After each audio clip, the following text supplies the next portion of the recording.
السلام علیکم. Please subscribe my channel وحشت عشق کی. آج سردار حویلی میں ہر سو خوشیوں کا سما تھا، مگر اس گھر کے دو چراغ اپنے دل کے درد کو نظر انداز کر کے اپنے گھر والوں کی خوشیوں میں شریک تھے.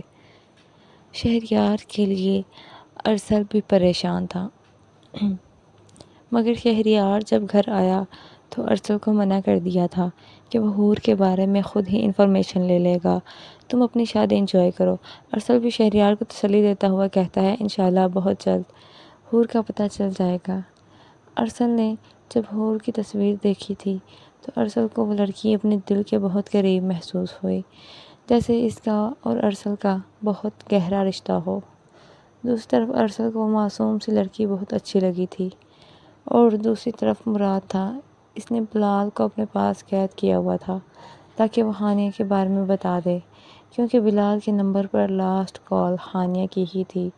بلال کو صرف اتنا معلوم تھا وہ اپنے دوست کے ساتھ اس کے دادا جان کے پاس گئی ہے، مگر اس کی دوست کا دادا جان کہاں رہتا تھا یہ بلال کو پتہ نہ تھا.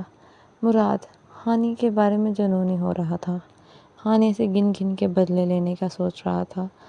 ہانیہ ایک دفعہ مل جاؤ پھر تمہیں مجھ سے کوئی نہیں بچا سکے گا، مراد صرف یہی سوچ سکا تھا.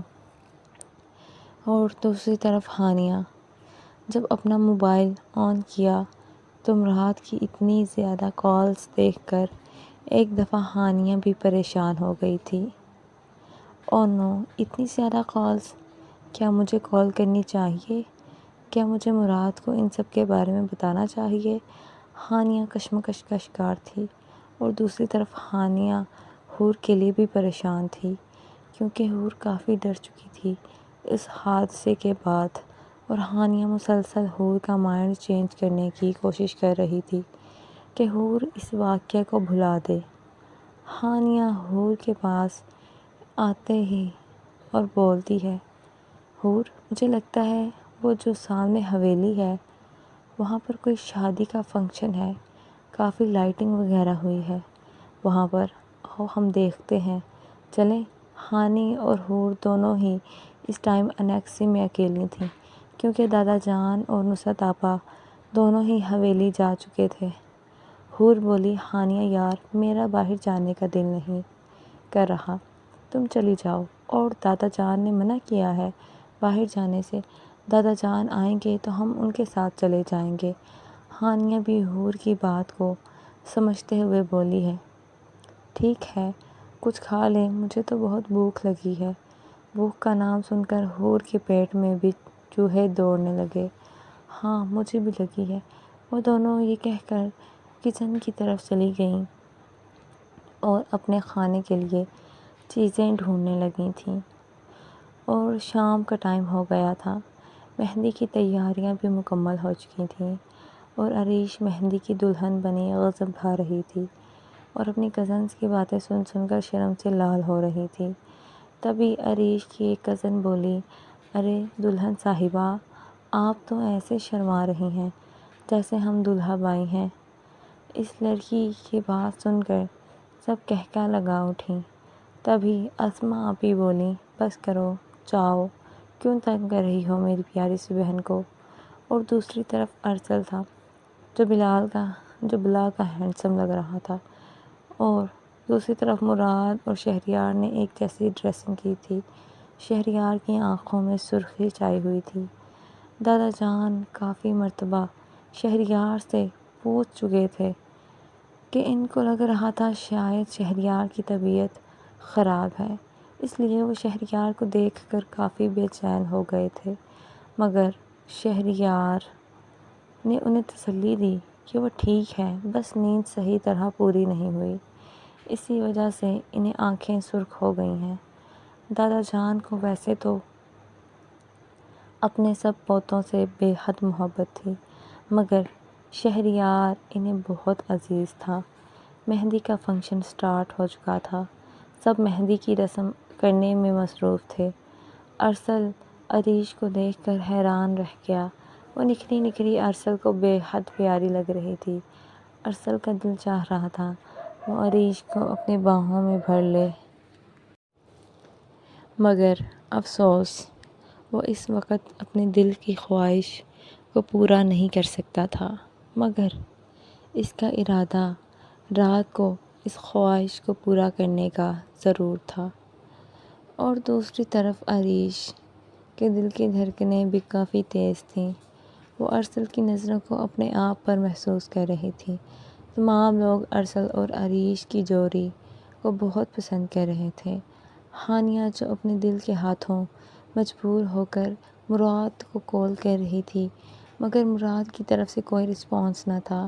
وہ مراد شاید مہندی کے فنکشن میں مصروف تھا۔ اگر اسے پتہ ہوتا کہ ہانیہ کی کال آنی ہے تو شاید وہ اپنے موبائل کو پاس ہی رکھتا، مگر وہ کام میں مصروف ہونے کی وجہ سے اسے ہانیہ کی کال کا پتہ نہ چلا۔ اور دوسری طرف ہانیہ بھی اداس سے دل کے ساتھ حور کے پاس چلی گئی۔ حور یار کیا کریں، دادا جان اور دادی جان بھی ابھی تک نہیں آئے۔ انہوں نے کہا تھا انہیں لیٹ ہو جائے گا آنے میں، اور ہمیں باہر بھی نہیں نکلنے دے رہے۔ میں تو بور ہو گئی ہوں، یہاں تم نہیں ہوئی کیا؟ حور بھی ہاں میں سر ہلاتی ہے، مگر ہم باہر نہیں جا سکتے ابھی۔ ہانیہ بولی پھر کیا کریں ہم؟ حور بولی سو جاتے ہیں۔ تو ہانیہ بھی بولی بس یہی تو ایک اور راستہ ہے۔ وہ کہتے دھڑام سے بیڈ پر گری اور آنکھوں کو بند کر لیا۔ مہندی کا فنکشن ختم ہو چکا تھا۔ عریش کافی تھک چکی تھی۔ عریش کا ارادہ اب چینج کر کے سو جانے کا تھا، مگر جیسے ہی وہ اپنے کمرے میں داخل ہوئی تو کمرے کی لائٹس آف تھیں۔ عریش نے سوچا میں نے تو لائٹس آف نہیں کی، تو لائٹس کیسے آف ہو گئیں؟ وہ سوچتے ہوئے لائٹس آن کرنے لگی تو کسی نے عریش کو اپنی طرف کھینچا۔ عریش کی بے ساختہ چیخ نکلی۔ ارسل نے عریش کے چہرے پر اپنا بھاری ہاتھ رکھا۔ ارسل کی تیز کولون کی خوشبو کو اپنے اتنا قریب محسوس کر کے عریش سمجھ گئی تھی کیا یہ ارسل ہی ہے۔ ادھر ارسل عریش کو کمر سے پکڑ کے کھڑا، عریش کی گردن میں چہرہ چھپائے عریش کی خوشبو کو اپنے اندر اتار رہا تھا۔ عریش نے تھوڑی سی مزاحمت کی، ارسل مجھے چینج کرنا ہے، پلیز چھوڑ دیں۔ عریش نے یہ کہا تو ارسل نے عریش کو دیوار کے ساتھ پن کیا اور عریش کے ہونٹوں پر جھک گیا۔ وہ عریش کی سانسوں کو اپنے اندر اتارنے لگا، کبھی نرمی اور کبھی شدت کے ساتھ عریش کے ہونٹوں کو چوم رہا تھا۔ ارسل ایک ہاتھ عریش کی گردن پر رکھے گردن کو سہلا رہا تھا، جبکہ دوسرا ہاتھ عریش کے بلاؤز پر گردش کر رہا تھا، اور ایک دم سے ارسل نے عریش کے بلاؤز کا ہک کھول دیا۔ عریش کے اوسان تو صحیح معنیوں میں اب خطا ہوئے تھے۔ عریش مزاحمت کرتی ارسل سے دور ہوئی۔ ارسل نے سرخ نظروں سے عریش کو دیکھا اور کمر سے کھینچتے ہوئے اپنے بے حد قریب کر لیا۔ میں نے تمہیں پہلے بھی سمجھایا تھا، مجھ سے دور مت ہوا کرو۔ وہ مجھے چینج کرنا ہے ارسل، عریش منمناتے ہوئے بولی۔ ابھی چینج کر لینا، پہلے مجھے تمہاری تعریف تو کرنے دو۔